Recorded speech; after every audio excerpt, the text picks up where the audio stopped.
everyone, we need to finish up our 5.1 notes. I don't have access to the ones that I started at school. I'm sorry for that. So I'm kind of going off of what I have access to at my house. I believe we just have these final two examples to go through in our notes. Okay. So this one is pretty similar to both of the first parts that we did on Tuesday. We're going to start with kind of rewriting that left side, helping us solve it, and then we're going to come and look at it from, we're going to solve it, and then we're going to go and try to use this stuff that we did up here to figure out its exact value. Okay, so we're going to find all the values of x between 0 and 2 pi that solve 2 sine squared x plus sine x equals 1.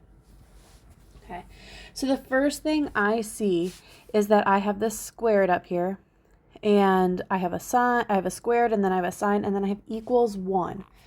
I'm not exactly sure. I could factor out the sine, but then factoring gets weird because it's 1 on the other side. So I'm going to try to subtract this 1 first thing. Okay, so then I'm going to write this over on the left side. I have 2 sine squared x plus sine x minus 1 equals 0. And I forgot to say, please make sure you pause the video and discuss as a class if someone does not understand a step. Okay, if you are the person that doesn't understand a step, please pause the video and ask your classmates. Somebody is bound to understand it. Okay, so then our next step is to figure out what else I can do with solving this. I see a trinomial right now, which makes me think I want to try to factor it. Okay, however, this is kind of hard for me to understand what's going on. So I'm going to think about sine, the sine of x. I'm going to think of that as more of an x squared, which means sine would be my x. Okay, so this is just to help me kind of comprehend it. If I have 2x squared plus x minus 1 equals 0, I'm asking myself, how do I factor that? Okay, and I know my a times c is -2. Okay, so -2, what multiplies to -2? I'm kind of thinking of all of that logistics as I factor this. There's some work that you will probably do in between here. But it will give you, I believe it's -1 here and positive. Yeah, because we want a +2 and a -1 to give us that positive x in the middle. Okay, so if this is how it's factored, okay, I have my answer, my solutions, would be 1/2 and -1.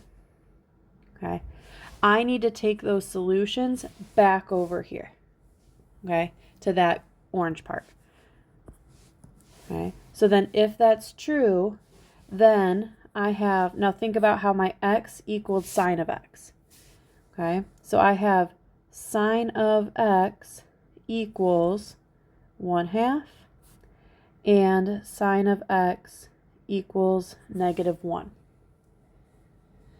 Okay, and we're going to treat this as two separate problems, and this is similar to these problems that we did up here. Okay, so for this, remember unit circle. So get that out if you need to. I have one pulled up right in front of me. Okay, so sine is my y value. So I'm looking for a y value that is 1/2. Okay, so I see a few of these. I see and it didn't tell me degrees or radians. So I'm just going to do degrees, I think. Okay. So if I'm looking at sine of 1/2, that would give me, well, actually, if it's between 0 and 2 pi, I think I need to do the radians, which means I need a different unit circle. Okay, hang on. Okay, sorry about that. The unit circle I had pulled up for some reason only had degrees. So I'm going to do this in radians. Okay, so I'm looking for my y of 1/2. I see that at 30 degrees, which would be my pi over 6. I'm going to put just 30 degrees right above it. Okay, I have at 5 pi over 6, or 150 degrees.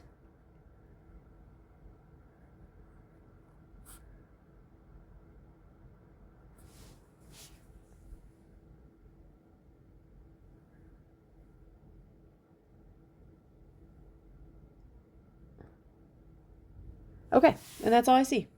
Okay, so I have those two solutions for this 1/2. But now I'm going to go over here and look for my -1. Where is my sine, or my y, -1?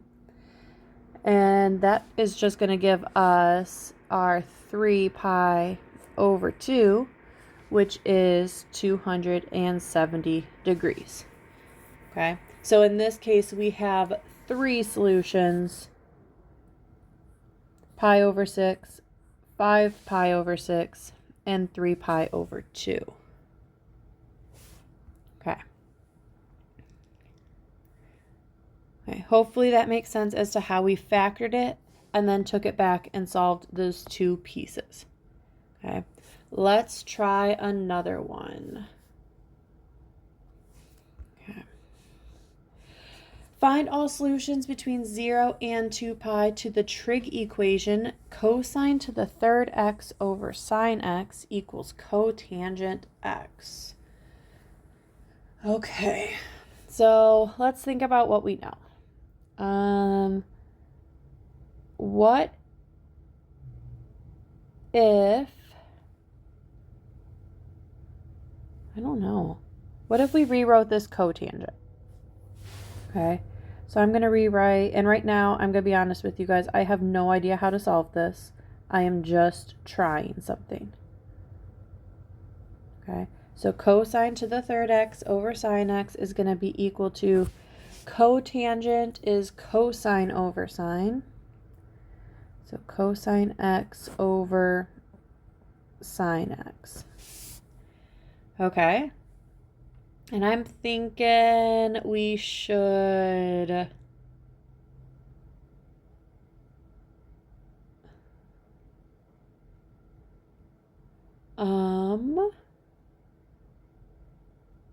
I honestly don't know.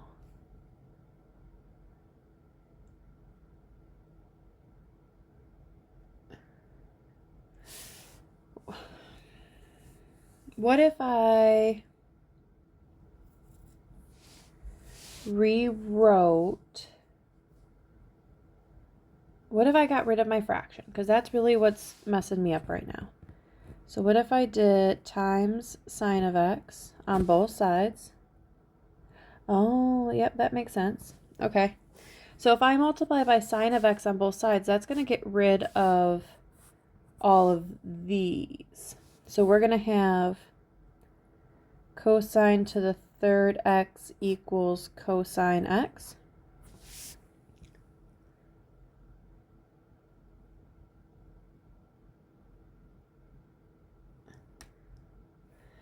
And then,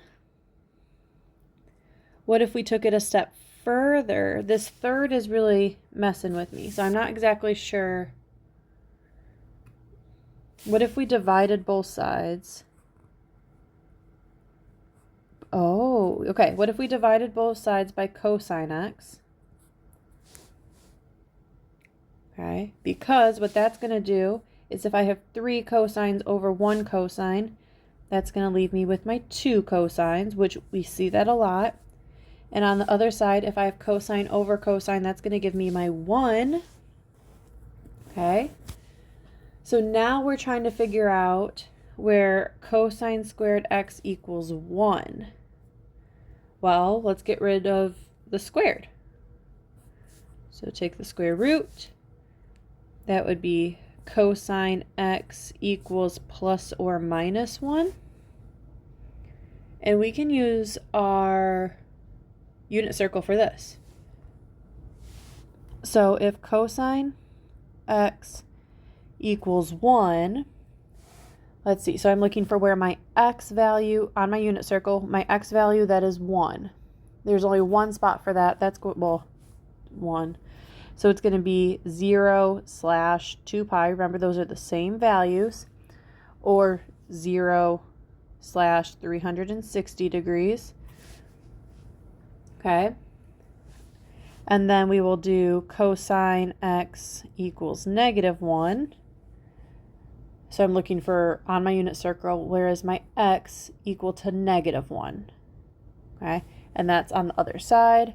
That's going to be at pi or at 180 degrees. Okay, so I think I have my two solutions. Okay, the only thing I think we need to be concerned about is the 0. Okay, because think back to, last time we did fractions. I can't have sine of x equal to 0. So at any of those points, at 0 or 2 pi, my sine is 0. So that has me a little bit concerned, not gonna lie. Okay. So I would just kind of make a comment about that.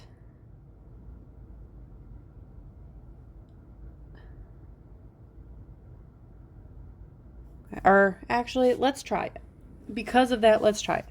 So if I did, I'm just going to use my 0 here and then my pi here. Okay. If I had cosine 3 of 0, okay, I want that over sine of 0 to equal cotangent of 0. So I'm just trying these out because I'm concerned about the sine being on the bottom. Okay. So cosine cubed of 0, so the cosine at 0 is 1. So this value is 1 to the third. Sine 0 is 0. Okay. Cotangent on the other side will be cosine over sine. So cosine of, that would be my 1 over 0. Okay, so since those two values are still equal to each other, because 1 to the third is the same thing as 1, I believe our solution works. Okay, so I'm no longer concerned about that sign being on the bottom, just because these are exactly the same. Okay, hopefully I did not confuse you too much on those two examples. If I did, I apologize.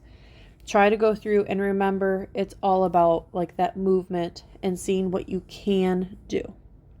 Okay, you're going to use the rest of the class time to finish up any practice problems you didn't do. So those homeworks on Pearson or that worksheet if you haven't done it all yet. There are a few of you that still have not turned in your portion of the final review. So this is extra time to work on that. Please make sure you get that ready and just put it in the basket when you are done. Okay, bye.